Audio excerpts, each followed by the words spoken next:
जय जिनेन्द्र। महानुभावों, जीवन में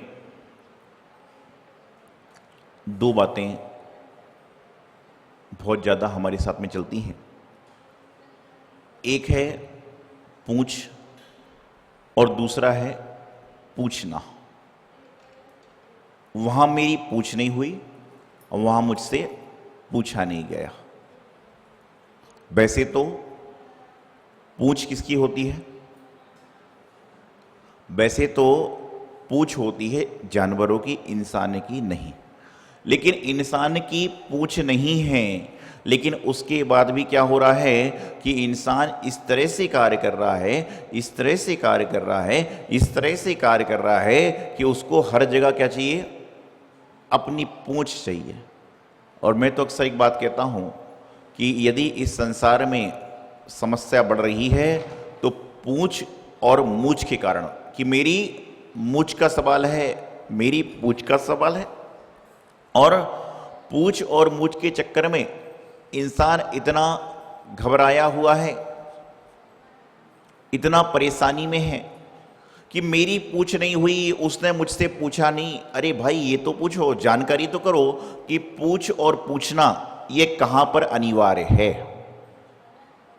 पूछ और पूछना कहां पर जरूरी है, पूछ और पूछना कहां पर आवश्यक है।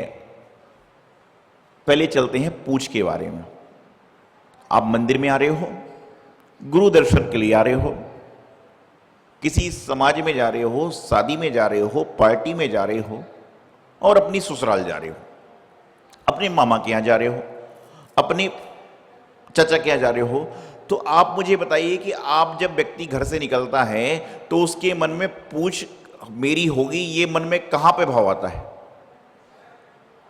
आप किसी शादी में जा रहे हो, वहां पे 1000-2000 लोग हैं, अब वहां पर आप अपेक्षा करके जाओ कि मेरी पूछ होगी, तो ऐसा तो नहीं हो सकता। अरे आप शादी में उसकी कुशल क्षेम पूछने जा रहे हो कि अपनी पूछ को बताने जा रहे हो कि मुझसे पूछे? आज के समय में मैं देखता हूं आदमी की स्थिति ये हो गई है कि यदि अस्पताल में आदमी किसी बीमार को देखने जाता है, अस्पताल में आदमी किसी बीमार को देखने जाता है तो उसके बाजू में खड़ा होकर सेल्फी से फोटो खींचता है और स्टेटस पर डालता है कि I meet in this man. आपको बताना चाह रहा हूं कि क्या हो, तुम अस्पताल में उसकी कुशल क्षेम पूछने गए हो कि अपनी पूछ बढ़ाने के लिए गए हो कि स्टेटस पर लोग देखेंगे, बोले तुमको अरे भाई कितना अच्छा आदमी है, ये उसको देखने अस्पताल गया था। भाई पूछ कहां पर होगी? मंदिर में पूछ को छोड़ दीजिए, समाज में पूछ को छोड़ दीजिए, अपने रिश्तेदारों के पूछ को छोड़ दीजिए, आप हर जगह पूछ पूछ के चक्कर में ही अपनी मूछ को बड़ा करते जा रहे हो। और ध्यान रखना, जानवर की पूछ का हिसाब हो सकता है, लेकिन इंसान की पूछ का कोई हिसाब नहीं हो सकता। पहला है पूछ और दूसरा पूछना। क्या पूछना है, कब पूछना है, कैसे पूछना है, कहां पूछना है, इसकी जानकारी भी आपको होना आवश्यक है। ऐसा नहीं कि मुंह उठाए और चला दिया। आपको मुनियों के पास जाकर क्या पूछना है, आपको पंडितों से क्या पूछना है, आपको गृहस्थी में किससे क्या पूछना है, आपको किसी जानकार से क्या पूछना है, आपको इस बारे की जानकारी होना नितांत आवश्यक है। आप मुनियों के पास जाओ तो उनसे पूछिए कि आपका स्वास्थ्य ठीक है, आपका रत्नत्रय कुशल है, आपका यदि आहारचर्या के बाद जा रहे हो तो आपका आहार ठीक हुआ, ये बातें पूछिए। और गृहस्थ से जाओ तो पूछो कि आपके बच्चे ठीक हैं, आप अच्छे से सब कर रहे हैं। लेकिन यहां पर लोग आने के बाद पूछते हैं। एक बार मेरा चौमासा शायद रायपुर में चल रहा था 2009 में, आरती होती है, आप लोग भी आरती करते हैं डेली। आरती हुई, आरती के बाद में आया कि दमोह नगर में जन्म लिया है मंगल गाय, जो जो बोलते हैं आप लोग। एक महिला आई, कहने लगी महाराज जी आपका जन्म दमोह का है। मैंने कहा हाँ। दमोह में आपका जन्म उस मंदिर के पास में हुआ था। मैंने कहा जी जन्म कहां पे हुआ तो पता नहीं, लेकिन मंदिर के पास में रहना है था। तो बोले महाराज जी मैं भी दमोह की रहने वाली हूं और इतने सारे लोग बैठे हैं और इसमें कोई व्यक्ति कहे कि मैं महाराज जी की जन्मभूमि की हूं, तो आप लोग बड़ा उसको सम्मान की दृष्टि से देखते हो। और उसने कहा कि मैं तो आपके पड़ोस में ही रहती थी, तो और सम्मान की दृष्टि से हो गया। और फिर उसने मुझसे कह दिया कि महाराज जी मैंने आपको बचपन में गोद में बहुत खिलाया हुआ है। देखिए बचपन में तो तीर्थंकरों को भी गोद में लोगों ने खिलाया होगा, मैं तो पंचम काल में जन्मा मनुष्य हूं। मैंने कहा अच्छा। फिर जब वो ज्यादा बोलने लग गई तो मैंने उससे पूछा बहन जी एक बात पूछूं। उसको लगा कि महाराज जी कुछ पेन डायरी वायरी कुछ सामान देंगे, लोग भी प्रसन्न हुए। कि मैंने पूछा वैसे आपने जो है मुझे बचपन में कौन से सन में खिलाया है गोद में? तो बोले महाराज जी भूल गए आप। और मैंने कहा बचपन में बच्चा क्या समझेगा उसको किसने गोद में खिलाया, किसने क्या किया, किसने क्या नहीं किया। बोले भूल गए आप। मैंने कहा जी मुझे तो याद नहीं बचपन की बात। तो बोले महाराज जी यही कोई 1974, 75, 76 में मैंने गोद में खिलाया होगा। मैंने कहा यहाँ आइए। मैंने कहा यहाँ आइए। वो बड़ी प्रसन्न हुई, लोग भी बड़े प्रसन्न हुए। मैंने कहा रॉन्ग नंबर। मैंने कहा रॉन्ग नंबर। सब बोले मतलब जी मतलब। मैंने कहा भाई साहब, बहन जी, माता जी, जो लोग थे 20-25 आदमी उस समय वहां पर होंगे शायद। मैंने कहा कि मेरा जन्म 1981 नवंबर में हो रहा है और इससे 74, 75, 76 में गोद में कहां से खिला लिया। महानुभाव बताना, आपको चाहता हूं कि संतों के पास जाकर आप उनसे अपने रिश्तेदारी मत बढ़ाइए। वहां पर जाने के बाद उनसे पूछिए आपका स्वास्थ्य ठीक है, कुशल क्षेम है, आदि आदि पूछिए। क्योंकि आप ये पूछोगे तो आपका कल्याण हो जाएगा। लेकिन मैंने आपको गोद में खिलाया, ठीक है खिलाया होगा, लेकिन ज्यादा बोलने के कारण हो जाता कि 75, 76 की बात बता रही है और जन्म 81 में हो रहा है। विचार करिए। लोग संबंध बनाना चाहते हैं, लोग संपर्क बढ़ाना चाहते हैं, लोग तरह तरह की बातों को बताना चाहते हैं। तो अपन को यह ध्यान रखना है कि क्या बात कहां पर पूछना है। विचार ये करना है कि पूछने का भी एक तरीका होना चाहिए। मंदिर में विधान चल रहा है और विधान के चलते चलते विधान के बीचों बीच यदि मान लीजिए आपके मन में कोई बात पूछने की आ रही है, आपके मन में कोई बात करने की आ रही है, आपके बात में कोई करने की आ रही है, तो आप विधान के बाद में समिति से पूछो कि भाई ये विधान किस तरह से हो रहा है। लेकिन विधान चल रहा है, आधा विधान हो गया और तुम दर्शन करने आए और तुम चालू हो गए, ये नहीं ऐसा नहीं ऐसा होना चाहिए, तो लोग क्या समझेंगे।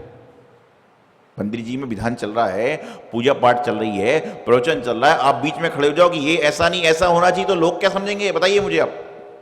लोग समझेंगे पता नहीं किस टाइप का आदमी आ गया। और ये बात आप विधान के पहले या विधान समाप्त होने के बाद पूछोगे तो निश्चित रूप से आपको उसका जवाब भी मिलेगा। तो हमें अपनी पूछ और पूछना, इसके बारे में जानकारी रखना बड़ा आवश्यक है कि हमारी पूछ कहां पर होगी। अरे जो जानवर की पूछ होती है कितनी बड़ी होती है, जानवर की जो पूछ होती है कई कितनी बड़ी होती है, कईयों की तो इतनी बड़ी हो जाती है कि पूरा जमीन साफ कर रही तो भी चल रही है।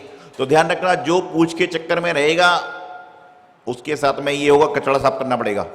और जो पूछना चाहेगा पूछिए, पूछने में कोई बुराई नहीं है, लेकिन कब, कहां, कैसे और कब किसे पूछना है इसको पूछना जरूरी है। अब आप किसी महाराज के पास चले जाओ, उससे पूछो कि महाराज जी अमेरिका में क्या होता है, महाराज जी क्या बताएंगे आप। लेकिन महाराज जी से पूछिए कि हमारे जैन धर्म में क्या होता है और जैन धर्म के हिसाब से अमेरिका जाए तो हमें क्या करना चाहिए, तो महाराज जी आपको शायद कोई ना कोई बात बताने का प्रयास कर सकते हैं। और आप अमेरिका वाले किसी व्यक्ति से पूछिए कि भारत देश में मंदिरों में क्या होता है, वो क्या बताएगा।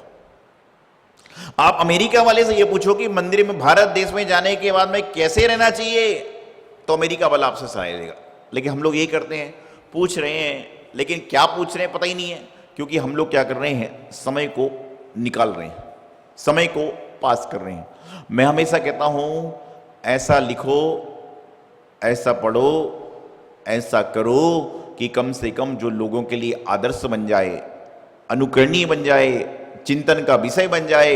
ऐसी बात पूछो कि आपने एक प्रश्न मुझसे पूछा है, सुनने वाले 100 लोग बोले कि कितना बढ़िया प्रश्न है।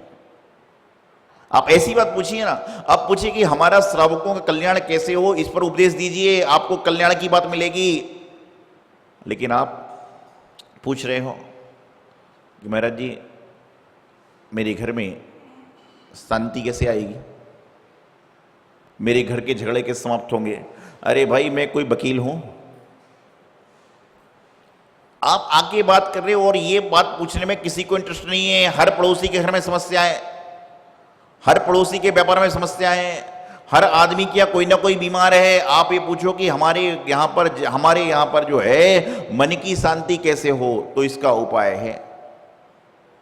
हमारे यहाँ पर प्रेम का वातावरण कैसे रहे, तो इसका उपाय है।